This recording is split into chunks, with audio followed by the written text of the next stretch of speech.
Mapagpalang araw, mga kapanalig ko kay Kristo. Kumusta po kayo?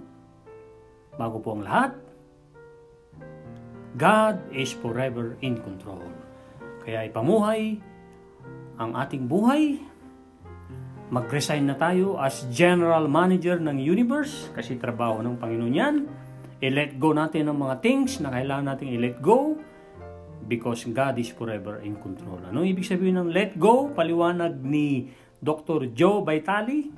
Let go means it's an attachment to a desire that is going to cause the suffering. In one of my most popular books, it's The Attractor Factor, I say step 5 in the 5-step formula that's in that book is to let go while taking inspired action. Letting go means let go of your psychological need.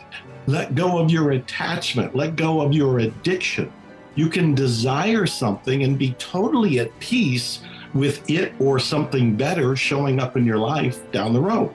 Yeah. But it's that life or death attachment to something where I gotta have the French Bulldog or I'm gonna die. I'll never be happy. No, it's that playful quality of, I would really like to have a French Bulldog. That is my desire. And at the same time, there's an ebb and flow to life. I want to be in that ebb and flow. When the timing is right, the French Bulldog will be there, I will be there, and we'll go desire complete at that point. But it's the addiction, it's the psychological heaviness that will make it misery, that would make it suffering. siya po ang pag nasaan nating pagalakin, pasayahin, sundin ang mga utos niya, manatili sa kanya, tanggapin ang mga biyayang galing sa kanya, pati mga trial na pinapayagan niya ng ating buhay, mga bagyong kailangan natin suungin, pagdaanin, at daanan lang natin, hindi tayo bababad sa bagyo, at to reproduce for God. Dahil God is forever in control, mga kapanalig. Ituloy po natin yung tinalakay natin kahapon sa episode 75. Yes, episode 75 na introduction sa The Maxwell Leadership Bible, mga kapanalig. Pero bago po ang lahat yan, na ituloy natin yung the crying need of the church today is leadership. Sabayan niyo po akong dasalin ang napakagandang dasal na kinagigiliwan ng Diyos, na kinulugdan ng Diyos, na ang kredito ay kay Kristo lamang. Ito na po. Nakataas na po ang aking mga kamay o ang aking kamay. Panginoong Hesus, pinagsisisihan ko po ang lahat ng aking mga kasalanan. Manahan, ibig sabihin tumira, manahan po kayo sa aking puso. Dahil ituturing kitang aking Panginoon at tagapagligtas. Amen. Ito na po ang the crying need of the church today is leadership, sabi ni John C. Maxwell. Ito po ang kanyang sinulat dito sa introduction ng kanyang The Maxwell Leadership Bible, New King James Version, Lessons in Leadership from the Word of God by John C. Maxwell. Sa Bible na ito, 800 na lessons. Yes, hindi lang isa, 800 lessons. Ang Bible na ito ay 1,600 pages, makapal. So sa gloria ng Panginoon, sa tulong ng banal na Espiritu, kung babasahin mo to talaga at nanasahin mo ang wisdom, bubuti ang iyong buhay. Siyempre, sa grasya ng Panginoon, sa pahintulot ng Panginoon. The most critical problem facing the church today is the leadership vacuum. Opo, vacuum that grew ng paglago during the 20th century. Church expert and statistician George Barna asserts leadership remains one of the glaring needs of the church. Glaring ay ano po sa Tagalog? Glaring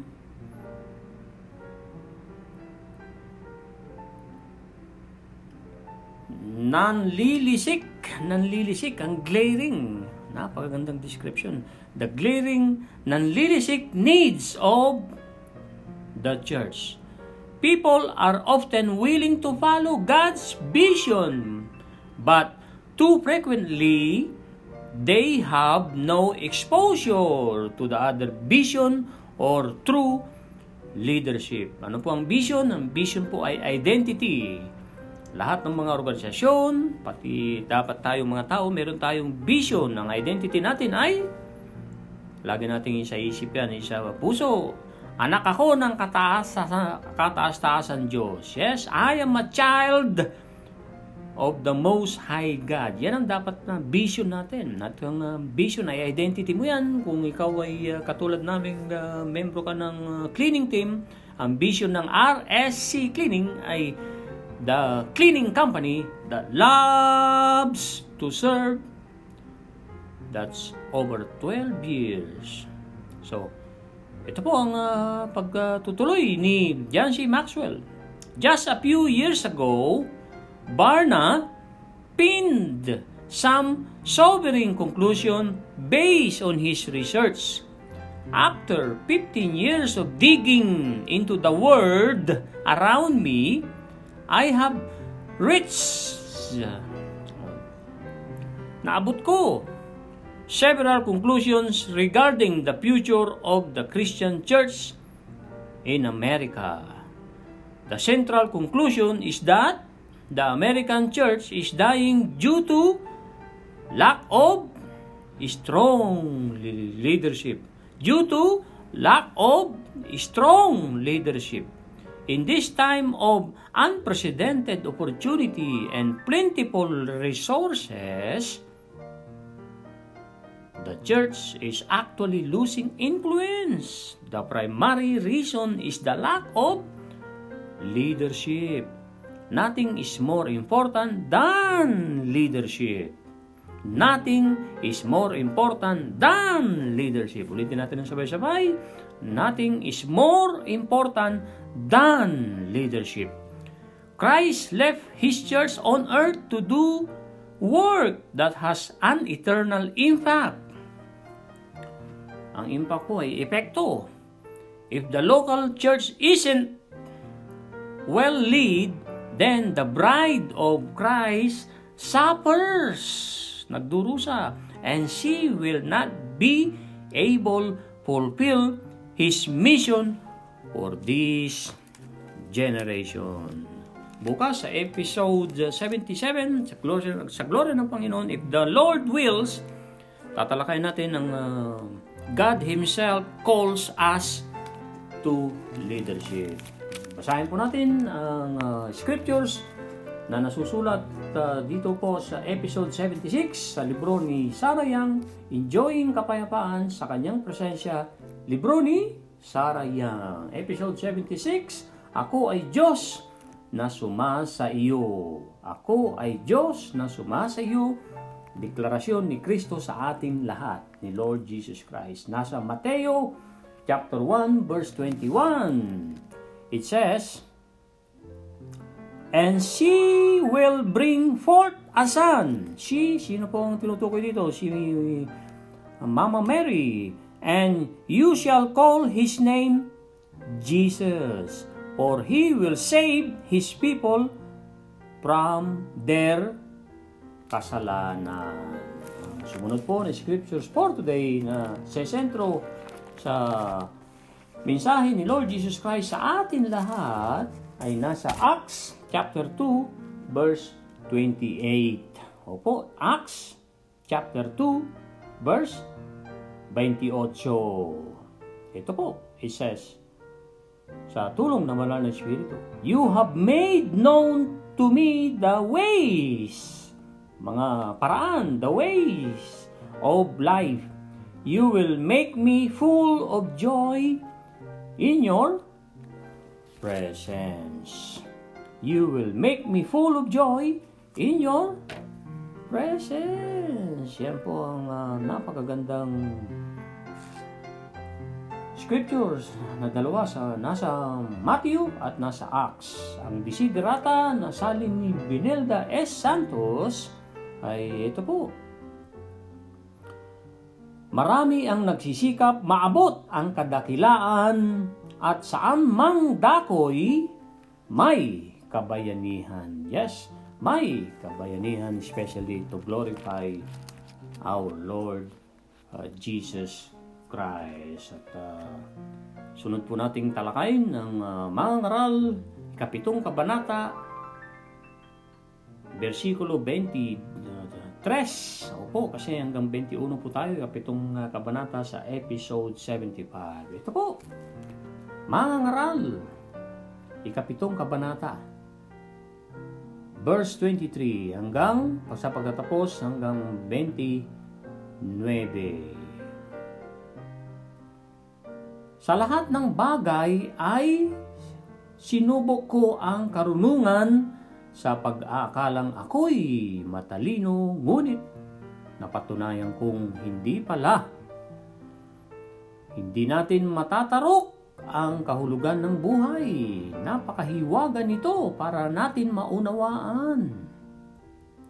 Gayunpamay, nagpapatuloy ako sa pagdili-dili. Nagsuri akong mabuti at mataman kong sinisiyasat ang dahilan ng lahat ng bagay. Nalaman kong kamangmangan ang magkakasama at walang kabuluhan. Ang pagkamangmang, nalaman kong ang kamangmangan ang magkakasama at walang kabuluhan ang pagkamangmang. Sorry po. Yun po ang dulo ng verse 25. Verse 26, natuklasan ko ang isang bagay na mas mapait kaysa kamatayan. Ito'y walang iba kundi ang babae. Ang kanyang pag-ibig ay tulad ng bitag at ang kanyang mga bisig ay tulad ng tanikala. Ang mga taong matuwid ay makakaiwas rito, ngunit naaalipin ang mga masasama. Verse 27, sinabi ng mga ngaral, pinag-uugnay-ugnay ko ang lahat ng bagay at ito ang aking natuklasan. Pagkatapos ng mapagtanto, ibig sabihin, matapos kong mapagtanto, malalalim na Tagalog po yung mataman, mapagtanto or malaman, ngunit bigong pagsisiyasat, natuklasan kong sa 1,000 lalaki, isa lamang ang matalino, at sa 1,000 babae, walang matalino kahit isa. May paliwanag ng maganda si Pastor Ed Lapis dito, kaya huwag tayong magagalit kung tayo babae, na sinabi ni King Solomon, walang matalino sa babae. Sa pananaw niya yan.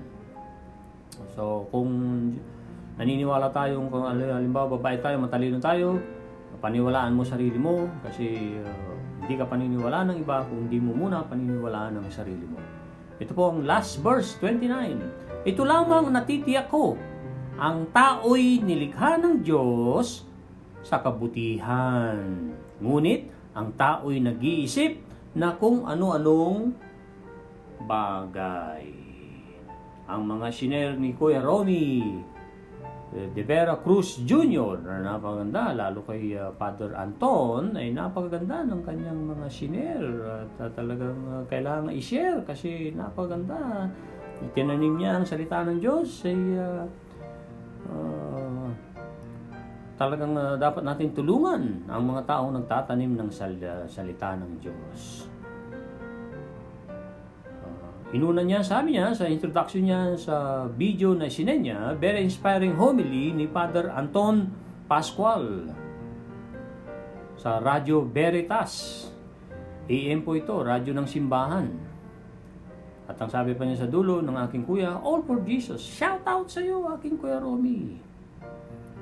At shout out din sa iyo, Angelica, Patrick, at sa lahat ng mga masugid na taga-subaybay sa inyong suporta, sa pag-like, pag-comment, at pag-share. At siyempre, pagsasabuhay ninyo ng mga naituturo dito sa podcast. Kasi combination po ng spiritual at paglago bilang tao. Lucas, Kapitulo 12, versikulo 47, opo, Kapitulo 12, verse 47. It says, ang aliping nakakaalam ng kalooban ng kanyang Panginoon, ngunit nagpapabaya o ayaw tumupad sa ipinagagawa nito ay parurusahan ng mabigat. Sabi ni Father Anton Pascual na sinerpa ng aking Kuya Romy de Vera Cruz Jr., in every gift, there is a responsibility. Inayunan yan na Kuya Romy sa creed ni John F. Rockefeller Sr. Sa creed nila, kasama yan. In every gift, there is a responsibility. So, napakagandang quote. In every gift, there is a responsibility. Ito pa, kay Pope Francis, sinare pa rin ng aking Kuya Romy, in every part of war, there is a defeat. Sa lahat ng, sa bawat parte ng gera, mayroong pagkakabigo at nabibigo tayo. Halimbawa, yung gera sa Russia at sa Ukraine, talo tayong mga tao. Yes, talo tayong mga tao sa gera. Yeah. Mas mabuting mapayapa ang ating mundo kasi God is forever in control. Amen? At ang payapa ng mundo ay magsisimula sa kanino? Sa gobyerno o sa atin? Sa atin. Sa iyo, kapanalig. Ito pa, ang sinare ni Kuya Romy. Ang bunga ng pananampalataya ay hindi karahasan, kundi pag-ibig. Yes, kundi pag-ibig. The fruit of faith is love. Father Anton Pascual, presidente ng Radio Veritas, at ito ay radyo ng simbahan. Tatlo daw na klase na dahilan sa pagsuri ng pananampalataya. Sabi ni Father Anton Pascual na ibinahagi pa rin ng ating Kuya Romy de Vera Cruz Jr. Number 1, testing. Opo. Testing of faith. Number 2, wake up call. Number 3, reminder, without God, we are nothing. Reminder, without God, we are nothing.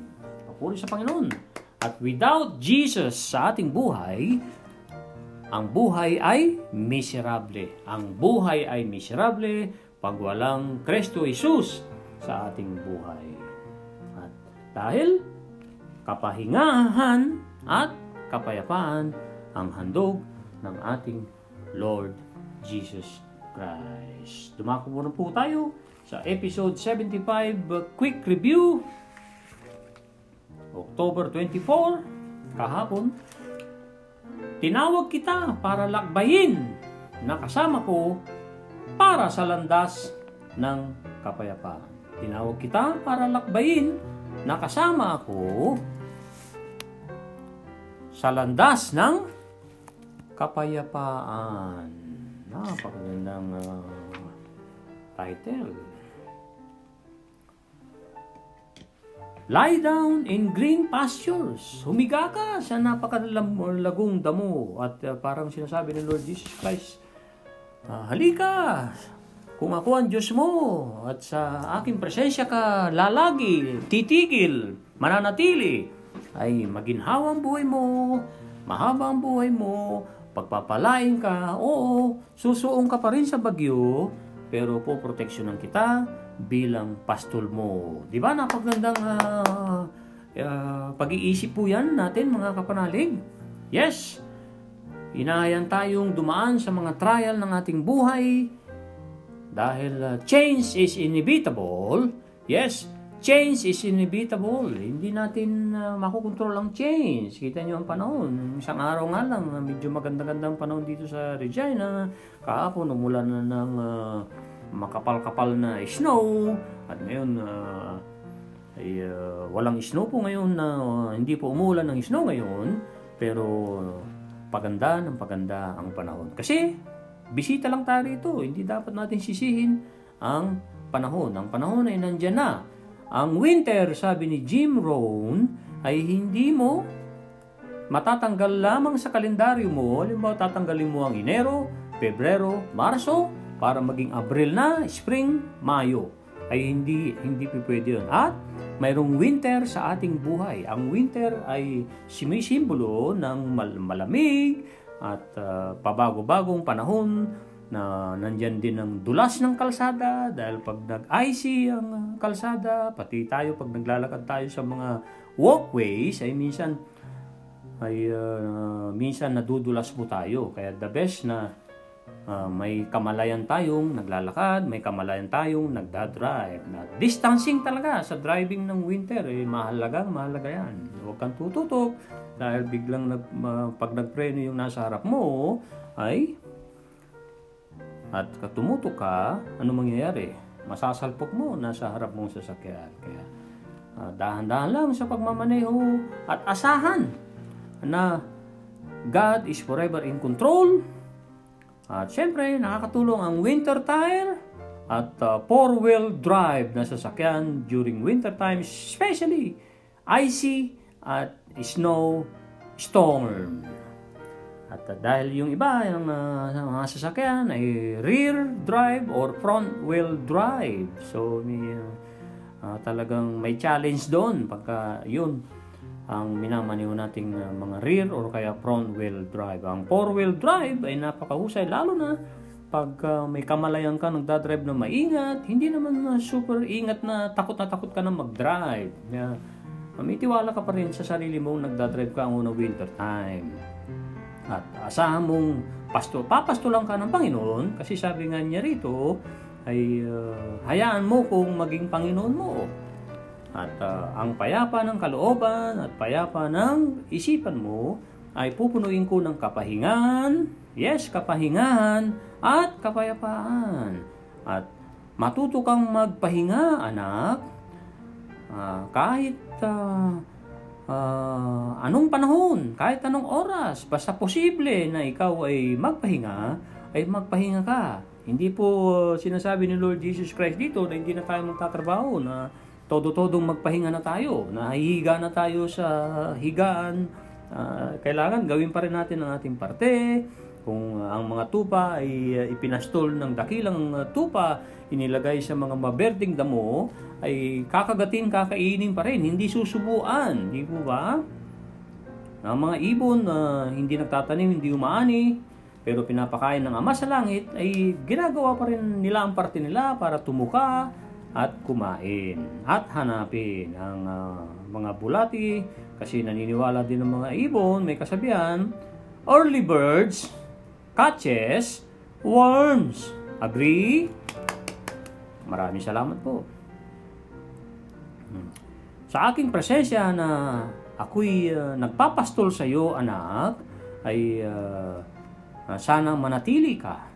At dahil ang panahon ngayon ay panahon ng mga electronics, mga device, at nakukonsumo nating mga tao ang oras natin sa paggamit ng mga electronics. Hindi na po natin namamalayan or na-addict na po tayo sa paggamit ng ating mga gadget. Kailangan may oras tayong i-detach, ilayo, lalong-lalo na bago matulog at pagkagising.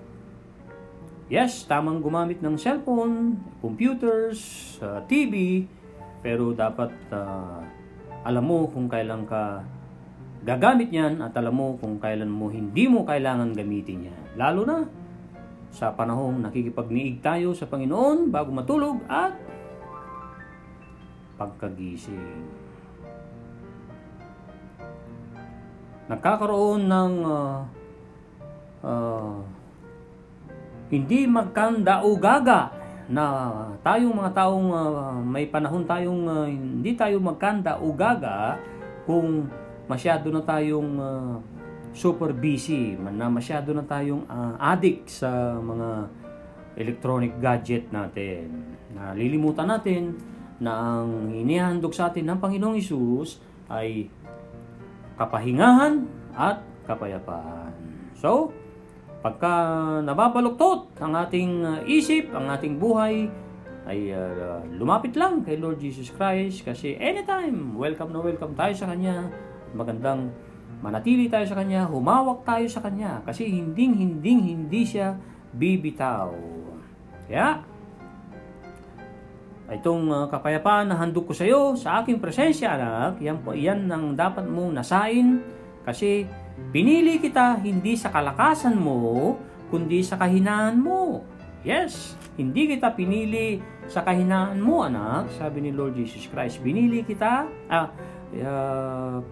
sa kahinaan mo, pero hindi kita pinili sa kalakasan mo. Ang kahinaan mo ay madadagdagan or lalakas, ibig sabihin amplify. Ang ginamit na word dito ni Sarah Young na nagpapahiwatig ng pangangailangan natin sa ating Panginoong Hesus. Kaya, dumepende tayo higit sa halos lahat ng panahon para magabayan niya tayo, maulanan tayo ng kapayapaan at manatili tayo sa landas ng kapahingahan at sa landas ng kapayapaan. Opo, sa landas ng kapahingahan at sa landas ng kapayapaan. Nandiyan na rin. Pagka tayo nagpapahinga, sa landas ng kapahingahan ng ating hinahangad, nagpapatawad, nagmamahal tayo, ay kaakibat niyan ang landas ng masaganang buhay. Amen? Papuri sa Panginoon. Heto na po ang mensahe ni Lord Jesus Christ sa episode 76. Ako ay Diyos na sumasa iyo. I am God with you. Yan ang limang unang words na ginamit ni Lord Jesus Christ sa atin lahat. I am God with you for all time and throughout eternity. I am God with you for all time, sa lahat ng oras, and throughout eternity, which is walang hanggan. Don't let the familiarity of that concept manhid, pag magpapamanhid. It's in fact, ay epekto on your consciousness. My perpetual presence, perpetual ay walang hanggan, my perpetual presence with you can be a continual source of joy, springing up and flowing out in streams of abundant life. Let your mind reverberate. Ang reverberate ay umaalingaw-ngaw. Let your mind reverberate with meanings of my names. Jesus, the Lord, saves, and Emmanuel, God is with us. Ano po ang meaning ng Emmanuel? Ay, God is with us. Strive to remain consciousness of my presence even in your busiest moments.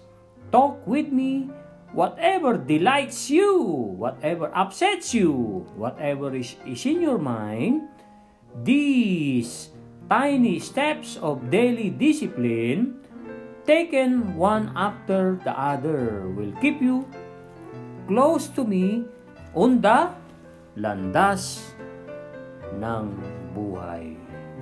Sa landas ng buhay. Yan po ay episode 76. Ako ay Diyos na sumasayo. Pagnilay-nilay na po natin ang napakagandang episode na ito sa libro ni Sarah Young.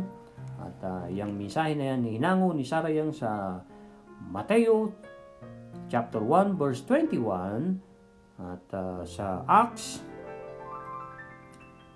2 verse 28.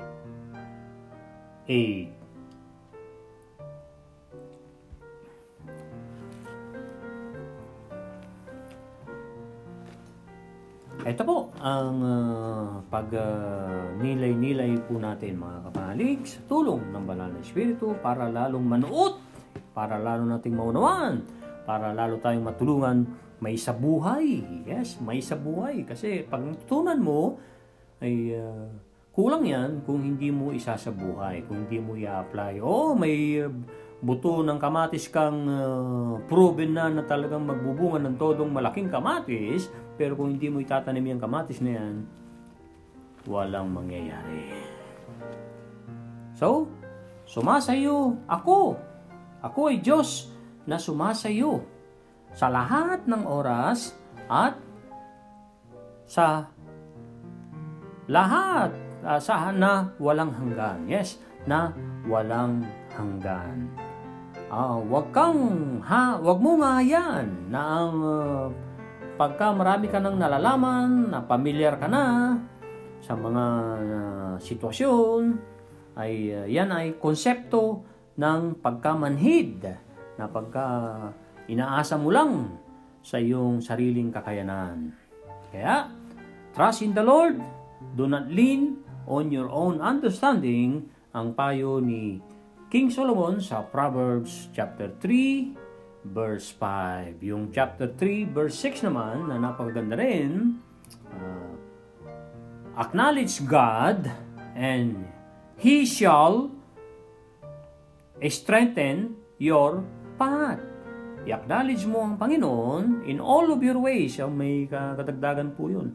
Sa lahat ng iyong paraan, sa lahat ng pagkakataon, sa lahat ng panahon, i-acknowledge mo ang Panginoon. Ikaw ay nagmamaneho, at ikaw ay binigyan ng napagandang sasakyan na mayroong heater during winter time, mayroong aircon kung summer time, at ang gulong mo ay talagang kapit na kapit sa kalsada.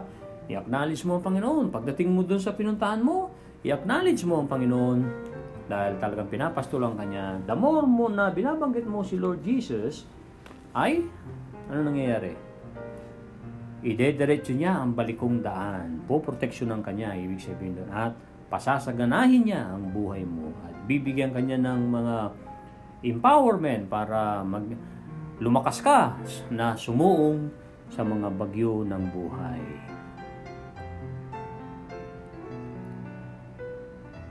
At ang sumunod na talata na ating pag-uusapan ay yung about, sabi ni Lord Jesus Christ, ang aking presensya ay walang hanggan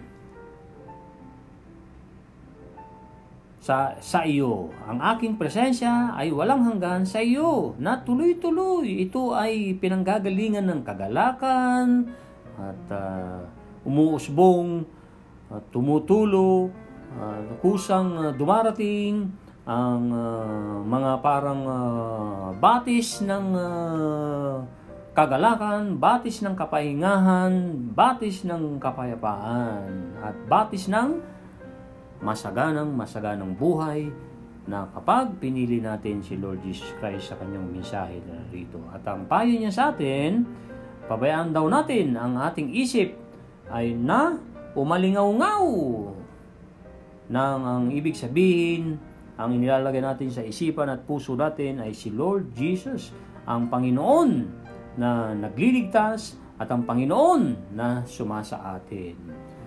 Tayo ay todo-todong subukan ng lahat ng ating puwersa na manatili sa kapayapaan at manatili sa consciousness na pagpapatawad. Kaya magsikap, sabi ni Lord Jesus Christ, magsikap, strive, magsikap na manatili kang mayroong kamalayan ng aking presensya sa iyong napakabising sandali, napakabising mga sandali, yes, kasi moments, mga sandali, napakabisi na mga sandali. Makipag-usap ka sa akin, anuman ang nagpapaligaya sa iyo, sabihin mo sa akin yan. Anuman ang nagpapalungkot sa iyo, sabihin mo rin sa akin yan. Anuman ang nasa iyong isipan, ay sabihin mo sa akin. Itong mga maliit na hagbang na ito, parang baby step, ay yan ay napakagandang araw-araw na disiplina ng isip. At ang pagtatapos ni Lord Jesus Christ,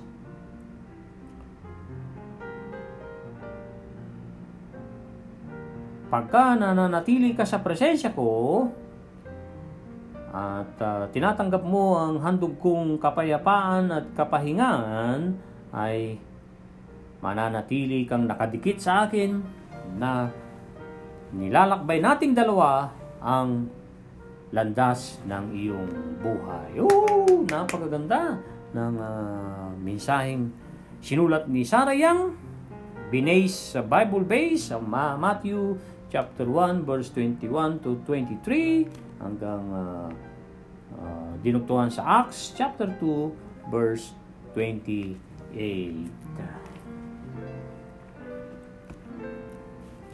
Ang gusto kong ibahagi naman sa inyo mga kapatid ay about sa lessons ni John C. Maxwell sa Genesis chapter 32 verse 24 hanggang 32.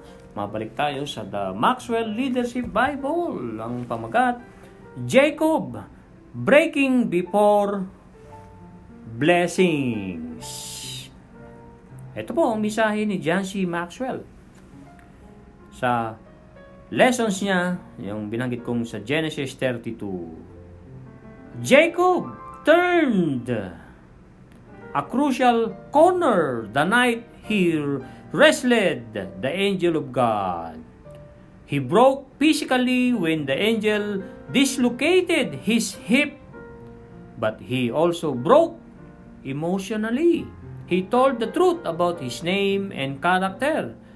From that moment on, Jacob began to fulfill his God-ordained destiny. His God-ordained destiny. All leaders like Jacob must wrestle with God in order to receive His blessings.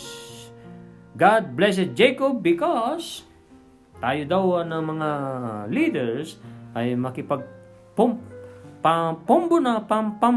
parang wrestling, nakipag-wrestling tayo sa Panginoon. So kung paano natin i-digest yan, i-meditate natin, na tulungan tayong maunawaan kung paano tayo tamang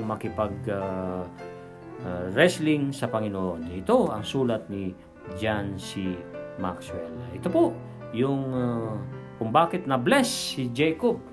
4 na dahilan, no, after niyang wrestling sa angel of God.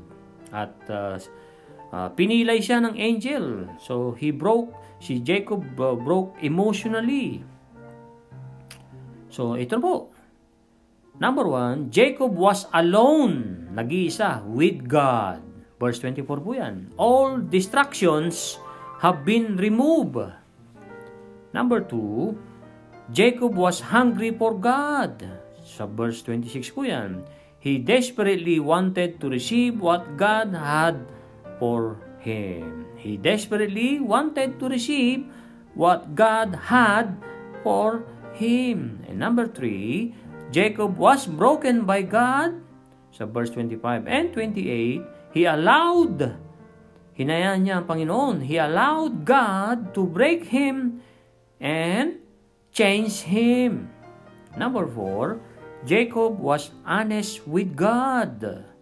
Verse 27 po yan. He stopped pretending in order to let God work in his life. Pagtatapos ni John C. Maxwell dito sa insights niya, sa kanyang napakagandang wisdom, have you prevailed with God in this way? Tanong ni John C. Maxwell. Ulitin natin ang sabay-sabay mga kapanalig. Have you prevailed with God in this way?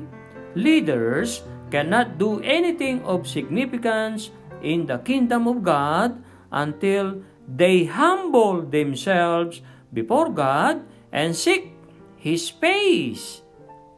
Presensya, ibig sabihin yan, ninanasa natin ang presensya ng Panginoon. Kaya nga ang libro ni Sarah Young ay nakasentro ang misahing ang kapahingahan at ang kapayapaan na hinahandog sa atin.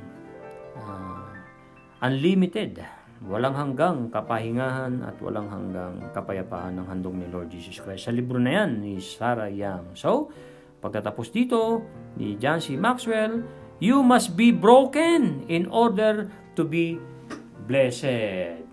You must be broken in order to be blessed. At huli kong tatalakay natin, itatalakay sa inyo mga kapatid, ay nasa Happy to Serve na i-share po mga kapanalig. Yung binanggit po natin kanina, change is inevitable. Hindi mo makukontrol ang pagkakabago. Ang panahon ay pabago-bago. Pati ang ating pag-iisip pabago-bago. Ang ihip ng hangin pabago-bago. Kaya hindi mo mababago yan. Kundi sumayaw ka lamang parang kawayan. Ang sabi pa rito, if you oppose changes, you will be a victim of change. At may pagtatanong dyan, agree? Kasi nga kung against ka sa mga pagbabago, ay ikaw ay magiging biktima ng pagbabago. At nang sinare pang huli ni Kuya Romy De Vera Cruz Jr., galing ito kay Napoleon Hill na nirevise niya ng konti. Pero napakaganda ng kanyang pagka-revision. Shoutout uli sa iyo, aking Kuya Romy De Vera Cruz Jr. In every adversity, pagsisimula ni Kuya Romy, in our life, there is always an equal seed of or a greater benefit. Basahin ko po ng buo. In every adversity in our life, there is always an equal seed or a greater benefit. Pag nilay-nilayan po natin ito, yung ibig sabihin dito ng equal. Kung may problema ka sa kapirahan, o ano man ang problema mo sa anak, matigas ang ulo, problema mo kung ikaw ay boss ang iyong nasasakupan ay ayaw sumunod sa iyo, o anumang sitwasyon na yan, ay mayroong kapareho, equal, mayroong kaparehong buto. Pag gagamitin mo ang isip mo with a great mindset na ang isip mo ay mayroong RMA. Ano po ang RMA? Right mental attitude, na punong-puno ka ng fruit of the Spirit ang iyong isip, which is fruit of the Spirit. Galatians chapter 5 verse 22-23 ay love, joy, peace, patience, kindness, faithfulness, gentleness, generosity, and self-control. Pagka meron ka yan, at yan ang lagi mong isinasa-isip, inihingi sa Holy Spirit, na isabuhay mo ang fruit of the Spirit, ay tutulungan ka ng Holy Spirit. Dahil talagang yan ang kanyang pangunahing trabaho, na ilapit ka kay Lord Jesus Christ, which is Diyos Ama, Diyos Anak, Diyos Espiritu Santo. So, yung sinasabing equal seed, kaparehong buto ng ano man ang tinatapatan niyang problema mo. Kung malaki ang problema mo, malaki rin ang equal ng iyong pag-asa or a greater benefit. Nasa iyo yan. Kung equal lamang, halimbawa mayroon kang maliit ng problema, maliit din ang iyong pag-asang buto ng pag-asa or malaking buto ng pag-asa, nasa isipan yan, kapanalig. Yan po ang ating kabuuan ng episode na napakaganda. Episode 76. Maraming salamat sa inyo. Ano po ang lagi natin tatandaan? God is forever in control. Measure our progress and adjust our plans and actions to become better aligned, helera, sa tagumpay. Better aligned for success. Ang isa pa nating laging tatandaan ay regularity is a king. Kung gumagawa ka ng tama nagdidesisyon ka ng tama, kumakain ka ng tama, nag-exercise kang tama, kasi makadiyos ka. Kasi sabi ni Pastor Ed Lapis, ang lahat ng makadiyos ay dapat nag-exercise ay talagang gaganda ang iyong buhay. Maraming salamat. God bless everyone. Bye-bye now.